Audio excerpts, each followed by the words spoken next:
බුදුරජාණන් වහන්සේ පෙන්නනවා කෙනෙක් තුළ කරුණු 5ක් වැඩිලා නම් ඒ කෙනාට තමන් දිහා බලනකොට තමන් තුලින්ම විශ්වාසයක් ඇති වෙනවා මම නම් දැන් මැරුණා සුගතිය. ඒ විශ්වාසය ඔබ තුල ඇති වෙන්නේ මෙන්න මේ කරුණු 5 තියෙනවා නම්.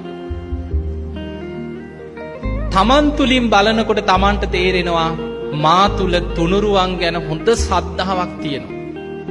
බාහිර කෙනෙකුට වෙනස් කරන්න බැරි තුනුරුවන් ගැන හොඳ ශ්‍රද්ධාවක් මා තුල තියෙනවා.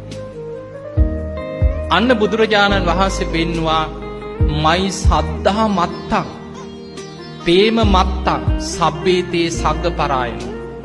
ලොකු ශ්‍රද්ධාවක් ගැන නෙමෙයි මේ කියන්නේ. සද්ධා මාත්‍රයක්.